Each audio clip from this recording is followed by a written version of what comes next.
Olá, tudo bem? Eu me chamo Newton Barreto e estou apresentando a você o curso Deixe a Bíblia Falar. O tema deste módulo do curso é Deixe a Bíblia Falar sobre a identidade e obra de Jesus Cristo. E para valorizarmos a pessoa e a obra de Jesus Cristo, é necessário aprendermos sobre o pecado. O pecado e seus resultados é o tema desta aula. Agradeço a você por me permitir entrar no ambiente do seu lar, trabalho ou em qualquer lugar em que você esteja nos acompanhando. Sem entender o que é pecado e quais as consequências do pecado, jamais compreenderemos o que Cristo veio fazer neste mundo.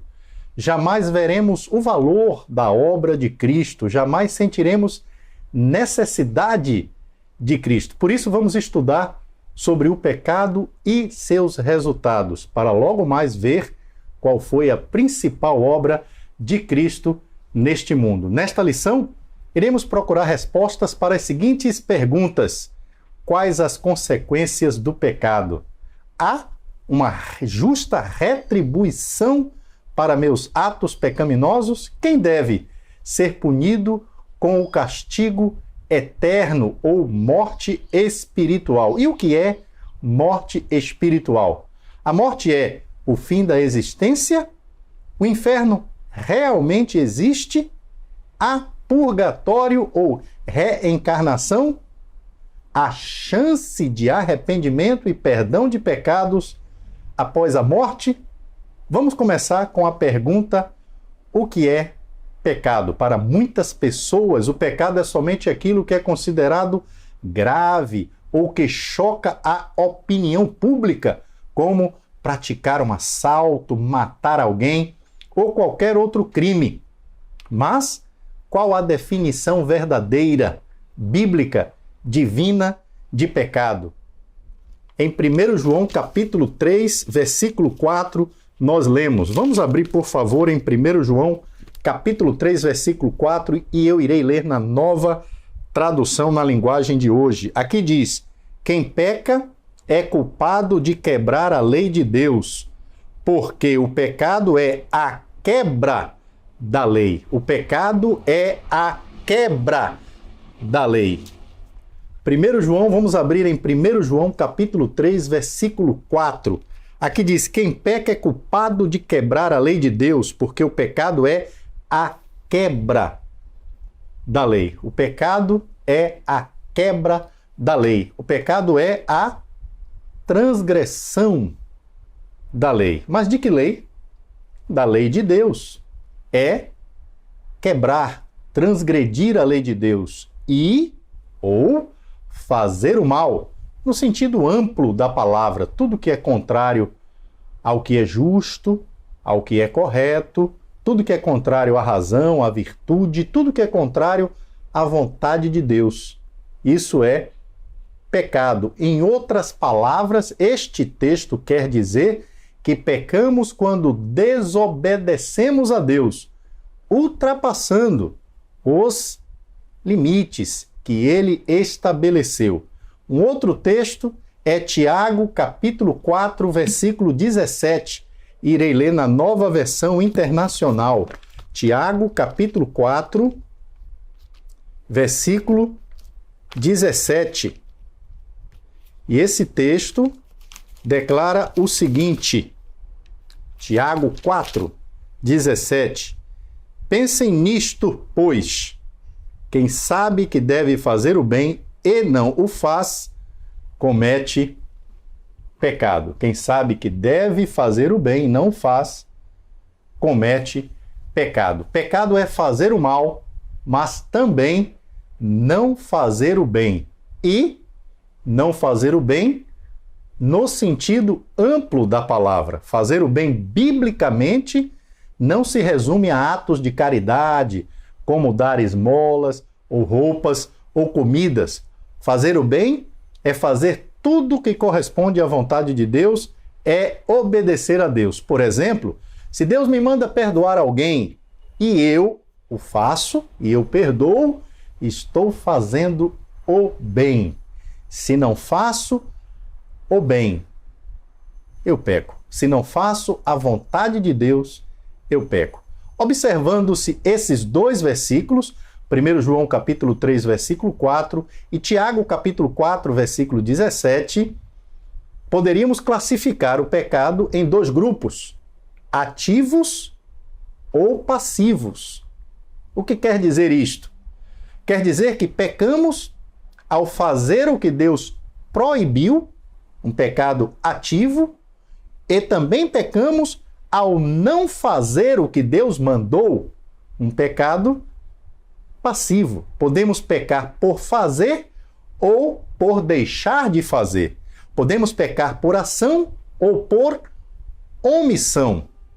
Também podemos pecar através de pensamentos. Jesus disse que não é necessário praticar uma ação para pecar. Está lá em Mateus capítulo 5, versículos 27 e 28, quando ele diz que se um homem olhar para uma mulher com intenção impura, no coração já adulterou com ela. Então, o pecado é algo que pode ser cometido de diversas formas e maneiras diferentes, não só por um ato, até sem um ato, nós podemos cometer o pecado. O pecado pode ser, sim, ativo ou passivo. Na língua grega, pecado é literalmente errar o alvo. É a palavra grega hamartia, quer dizer errar o alvo, perder-se ou desviar-se do caminho da retidão, da honra, fazer errado, desviar-se da lei de Deus, violar a lei de Deus. O que é feito errado, uma ofensa, uma violação da lei divina, que pode ser em pensamento ou em ato. Quando o arqueiro lançava uma flecha naquele alvo que começa com círculos grandes, que vão diminuindo de tamanho até terminar num círculo bem pequeno no centro, quando um arqueiro lançava uma flecha e não acertava no centro do último círculo, bem no centro do alvo, os gregos diziam que ele hamartia, ele pecou, que quer dizer que ele não foi perfeito, ele não acertou exatamente onde devia. Então, desta forma, qualquer ação, pensamento, sentimentos ou palavras que não forem exatamente como deveriam ser, que não forem de acordo com a vontade de Deus, constitui-se em pecado.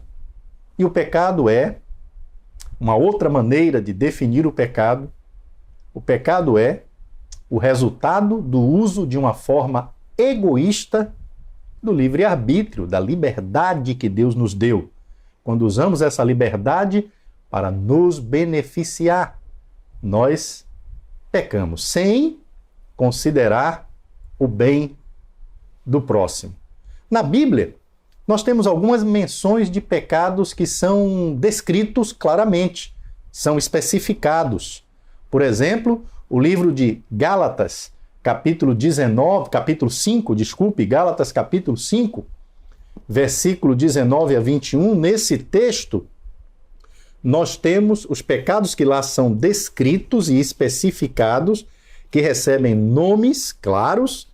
Nesse texto, eles são chamados de obras da carne, na Almeida Revista e Atualizada, e também na NVI, ou o que a natureza humana produz, na nova tradução, na linguagem de hoje. E nós lemos aqui, em Gálatas 5, 19 a 21, as coisas que a natureza humana produz são bem conhecidas, elas são imoralidade sexual, a impureza, as ações indecentes, a adoração de ídolos, as feitiçarias, as inimizades, as brigas, as ciumeiras, os acessos de raiva, a ambição egoísta, a desunião, as divisões, as invejas, as bebedeiras, as farras e outras coisas parecidas com estas. Repito o que já disse, os que fazem essas coisas não receberão o reino de Deus. Me parece que os pecados aqui postos em lista no livro de Gálatas capítulo 5 estão ordenados em grupos. Primeiro, o grupo dos pecados que acontecem quando alguém usa de uma maneira pervertida a sua sexualidade. Por exemplo, os primeiros pecados mencionados são imoralidade sexual ou prostituição, impureza e libertinagem, lascívia ou ações indecentes, e esses estão ligados entre si. São pecados que ocorrem devido ao uso inadequado ou pervertido da sexualidade. Imoralidade sexual é o primeiro na nova tradução na linguagem de hoje. Na Almeida Revista e Atualizada é chamado de prostituição. Em uma versão da Bíblia eletrônica S-Word é chamada de fornicação. É a prática do sexo por pessoa solteira. O sexo não é permitido por Deus quando praticado fora do casamento. O sexo foi criado por Deus e é bom quando praticado dentro do casamento. Deus estabeleceu limites predeterminados para a prática do sexo. Ultrapassando esses limites, o sexo é pecaminoso. Então, esse é o primeiro citado: imoralidade sexual, prostituição, fornicação, a depender da versão bíblica. O segundo é impureza, em todas as versões bíblicas que, pelo menos, eu consultei, que quer dizer imoralidade sexual em geral, que quer dizer uma vida devassa. O segundo são as ações indecentes. Na nova tradução na linguagem de hoje, a mesma palavra é traduzida por libertinagem na nova versão internacional, e a mesma palavra é traduzida por lascívia na Almeida Revista e Atualizada. Atos desregrados que abusam da liberdade, atos devassos ou depravados, dissolutos, próprio de um comportamento imoral ou libertino, contrário aos bons costumes e ao domínio próprio. Atos ofensivos ao pudor, que ferem a decência, relacionados à sexualidade, principalmente aqueles que provocam desejos sensuais contrários à moral. É possível pecar por libertinagem ou lascívia através de filmes, revistas de nudez, pornográficos, certas danças obscenas, trajes indecentes, a nudez em geral e coisas semelhantes. Estas coisas são contra Deus, constitui-se em pecados, são pecados, mesmo que em nossos dias todos aprovem esta prática, não significa que Deus aprova. Nós temos que verificar na Bíblia se Deus aprova ou não estas práticas. E estamos vendo aqui que estas práticas são proibidas por Deus. E a partir do momento que o homem as pratica, está pecando contra Deus. Em seguida, na lista de Gálatas capítulo 5, a partir do versículo 19, ocorrem os pecados devido a uma expressão, uma prática inadequada, imprópria, indevida da fé. Começa a lista com a palavra ou a expressão adoração de ídolos, na nova tradução na linguagem de hoje, ou idolatria, nas demais traduções que eu pesquisei. Adoração de ídolos ou idolatria. O homem tem necessidade de crer, mas o homem precisa crer em Deus e seguir a sua vontade revelada na Bíblia. A idolatria é pecado. E a idolatria é algo amplo, é algo vasto. A idolatria pode ser culto prestado a entidades ou divindades, entre aspas. A idolatria também é amor excessivo por alguém ou alguma coisa. Pode-se adorar, inclusive, pode-se pecar por idolatria, adorando-se um ídolo da música, do cinema, da televisão. Pode-se pecar por idolatria amando o dinheiro. A Bíblia diz que o amor ao dinheiro ou a avareza é idolatria. Aonde é que a Bíblia diz isso? Em Colossenses capítulo 5. Verifique comigo.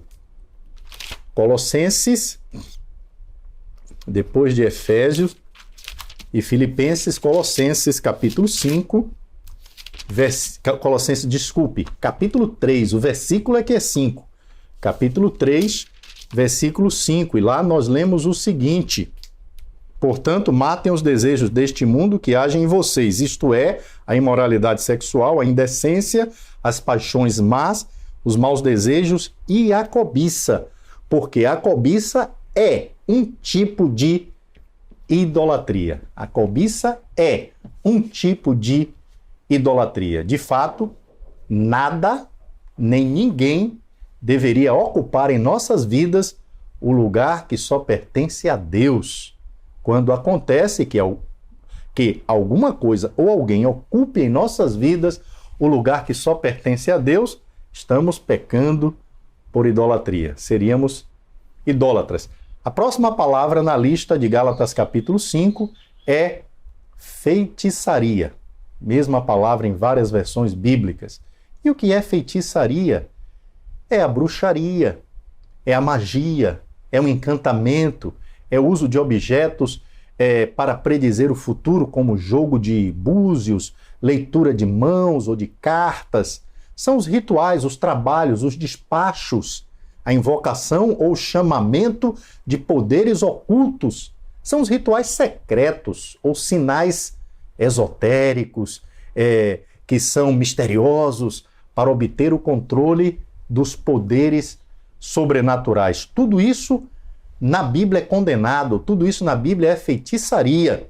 Quando o povo de Deus estava na fronteira da terra de Canaã, Deus os advertiu do seguinte: abra sua Bíblia comigo em Deuteronômio capítulo 18. Lá nos diz o que Deus pensa sobre estas práticas. Deuteronômio capítulo 18, no Velho Testamento, quinto livro da lei. Deuteronômio capítulo 18. E leiamos a partir do versículo 9, até o versículo 14. Quando vocês tomarem posse da terra que o Senhor nosso Deus está dando a vocês, não imitem os costumes nojentos dos povos de lá. Não ofereçam os seus filhos em sacrifício, queimando-os no altar. Não deixem que no meio do povo haja adivinhos ou pessoas que tiram sortes. Não tolerem feiticeiros, nem quem faz despachos, nem os que invocam os espíritos dos mortos. O Senhor Deus detesta os que praticam essas coisas nojentas e por isso mesmo está expulsando da terra esses povos, enquanto vocês vão tomando posse dela. Em todas as coisas sejam fiéis ao Senhor nosso Deus. Moisés disse ao povo: os povos da terra que vai ser de vocês seguem os conselhos dos que adivinham o futuro e dos que tiram sortes. Mas o Senhor nosso Deus não quer que vocês façam isso. O que é que eles faziam lá na terra de Canaã, antes do povo de Israel entrar? Eles ofereciam seus filhos em sacrifícios, queimando-os no altar, obviamente a deuses estranhos. Eles adivinhavam, eles tiravam sortes, lançavam sortes de uma maneira oculta, obscura, para tentar controlar os poderes sobrenaturais. Eles praticavam feitiçaria, despachos, invocavam os espíritos dos mortos, praticavam espiritismo, necromancismo. E no versículo 12, Moisés disse: o Senhor Deus detesta os que praticam essas coisas nojentas e por isso mesmo está expulsando da terra esses povos. Eles entrariam numa terra onde havia essas práticas. Mas Deus disse: eu não quero, eu não aceito que o meu povo pratique estas coisas. Deus não aceita isso. Ele proíbe, é contra a vontade dele. E a Bíblia deixa claro: quem tentou praticar isso em desobediência a Deus foi punido severamente. Saul, por exemplo, consultou o profeta Samuel após este ter morrido, e a Bíblia diz que Deus puniu a Saul por isto, onde, lá em 1 Crônicas, versículos 10, capítulo 10, desculpe, versículos 13 e 14. Um rei de Israel também tentou fazer uso destas coisas e foi punido, segundo Crônicas 33, versículo 1 e 2, 6 e 11. Deus não aceita estas coisas. O próximo grupo de pecados seriam os pecados que acontecem quando fracassamos ao nos relacionarmos com as pessoas. Ou são pecados que causam, provocam, promovem o fracasso nos relacionamentos entre pessoas. Se você prestar atenção, verá que nesta lista, no livro de Gálatas, nós temos o maior número de pecados. O maior grupo presente na lista de Gálatas tem a ver com os relacionamentos entre pessoas. É muito fácil pecar contra alguém.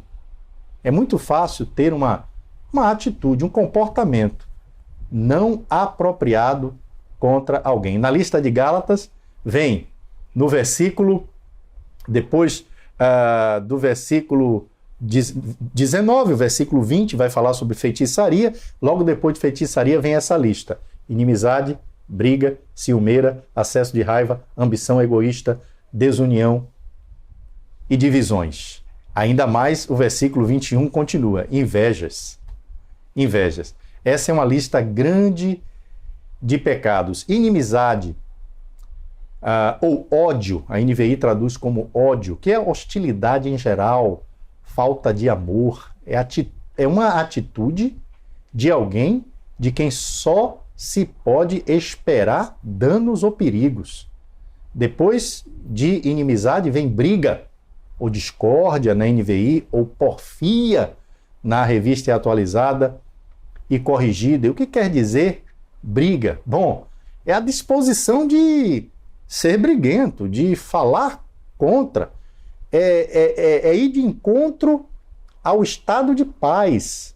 Não é luta em prol da verdade e do direito.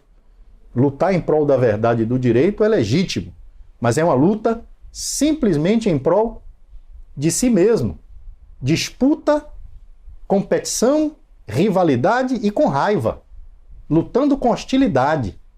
É o conflito, a disposição de ser briguento, contencioso, aquele sentimento que visa irritar. É desta paixão má, deste desejo vil, mau, que os gregos fizeram uma deusa, a deusa Eris, que era adorada pelos gregos. É contenda de palavras, são as discussões, são as brigas teimosas, as provocações, geralmente motivadas por competição, rivalidade, disputa. Em geral, é tudo que destrói a harmonia, tudo que gera desentendimentos. Podemos pecar até mesmo discutindo sobre futebol, ou sobre um filme na televisão, ou sobre qualquer outra coisa. Se não houver equilíbrio, se não houver limites. Há pessoas que sim, elas extrapolam, elas ofendem, elas machucam, elas desprezam umas às outras por questões sem importância. Depois da inimizade e briga vem ciumeiras ou ciúmes na NVI, na Almeida Revista Atualizada, também emulações na Revista e Corrigida. É aquele esforço para alcançar um alvo por motivos egoístas que acaba danificando ou destruindo relacionamentos e gerando brigas. Ciúme é algo semelhante à inveja, semelhante à rivalidade. São atitudes parecidas. Quando eu não fico feliz porque alguém está indo melhor do que eu naquilo que faz. Não devo ter esse sentimento. Depois de ciumeiras vem acessos de raiva, na nova tradução na linguagem de hoje, que nós estamos usando com mais frequência, e ira, na NVI, Revista Atualizada, Revista e Corrigida. O que seriam esses acessos de raiva ou ira É uma paixão. É como se uma pessoa estivesse respirando com dificuldade, é um furor, é a indignação, é a raiva, é o calor, é a grande exaltação de ânimo, é a falta de controle que leva a gritarias, agressões verbais e físicas. A Bíblia diz isso é pecado contra Deus. Em seguida, ambição egoísta. Essa palavra grega é traduzida por discórdia, na Almeida Revista e Atualizada, peleja, na Revista e Corrigida, rivalidade, em uma versão da S-Word, e egoísmo, na NVI. É a raiz de todo pecado. É o amor excessivo por si próprio. O egoísmo é aquele que, o egoísta, melhor dizendo, corrigindo, é aquele que trata só dos seus interesses, só se preocupa consigo mesmo. É um desejo de colocar a si mesmo acima dos outros. É o espírito partidário, rebelde, que resulta em intriga, que resulta também em facções, grupos opostos, que resulta em contenda. Depois de ambição egoísta, a nova tradução na linguagem de hoje trará desunião. Essa palavra desunião, na NVI, é dissensões, ou, em outra versão, divisão. Dissensão, divisão, desunião, divergência. É quando a pessoa tem essa atitude, pessoa que comete pecado, é aquela que tem essa atitude de estar sempre procurando uma oportunidade para discordar. Para discordar, na verdade, é a maneira certa de falar, para discordar. Está procurando uma oportunidade para o desacordo, que gera divisões. O resultado da discórdia são as divisões, tá? É aquela pessoa revoltosa, que se rebela facilmente, que não preza, não cuida, não valoriza a união. O que ela quer é que sua vontade, seus desejos sejam atendidos e sua vontade prevaleça sobre os outros. Esses tipos de comportamento ou atitudes são reprovados por Deus. Depois vem divisões. Divisões que na NVI e na Revista e Atualizada aparece como facções, que na Revista e Corrigida aparece como heresias, e que em uma outra versão aparece como sectarismo. Eu quero chamar sua atenção, você que está fazendo esse curso conosco, agradeço a atenção que tem nos dado, eu quero chamar sua atenção para o significado desta palavra. Divisões. É a divisão decorrente da dissensão através de formação de grupos ou partidos. É a natureza particular e não autorizada de um grupo, de um partido, um grupo que se opõe a outro, causada por disputas ou motivação pessoal. No grego, a palavra que aparece aí é haireses, que no Novo Testamento também é traduzida por seitas. A Revista Corrigida traduziu, nessa lista de Gálatas 5, por heresias. E essa palavra também é traduzida por heresias em 2 Pedro, capítulo 2, versículo 1, quando fala dos falsos profetas que fariam comércio do povo. Pecado. Pecado. Heresias são pecado contra Deus. Divide as pessoas. No mundo religioso encontramos facções e a Bíblia diz que isto é pecado. Quando um grupo se levanta contra o outro, a tendência é apresentar um ensinamento diferente para poder se diferenciar mesmo, se distinguir. Não quero ser como aquele. Então, aqui no nosso grupo nós ensinamos isso. Pecado. Temos que ensinar o que a Bíblia diz, independente do que as pessoas, os que se chamam cristãos, estão ensinando. Não devemos ter o desejo de ser melhores, superiores, diferenciados dos outros. Depois, na última posição dos pecados que destroem a relação entre pessoas, aparece inveja. Inveja é o ressentimento contra alguém por aquele possuir algo que desejamos. É o desejo de possuir as coisas do próximo. E no Velho Testamento, quando Deus deu as leis ao povo de Israel, ele disse: não cobice. Não cobice a casa, não cobice o animal, não cobice a mulher do seu próximo. Então, inveja é não querer o bem do próximo, é gerada pela falta de contentamento.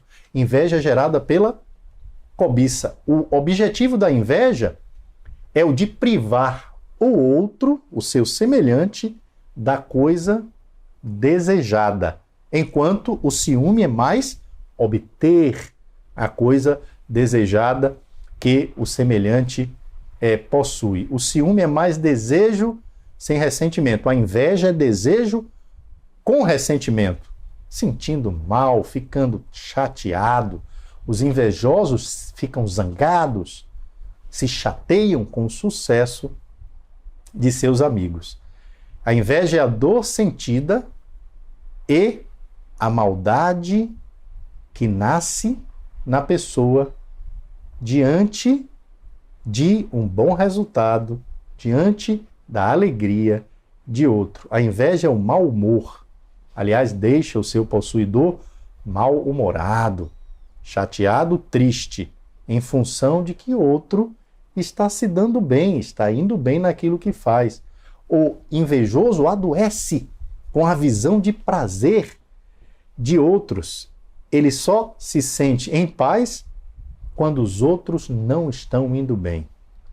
A inveja é um sentimento terrível, terrível. É o mais depravado e, infelizmente, não está longe de nenhum de nós, tá? Em sua origem, a palavra inveja, ou que aqui na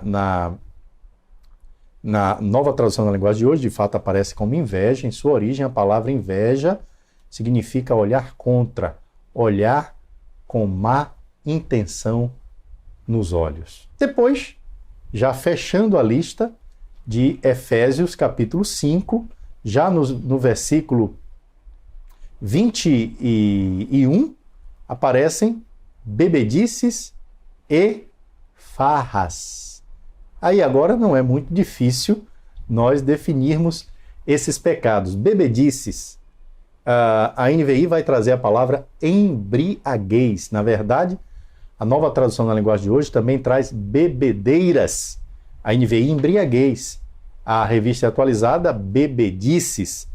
O que é isso? É o ato de ficar bêbado. Nós sabemos que hoje em dia é muito comum beber, embriagar-se, mas a Bíblia condena a embriaguez.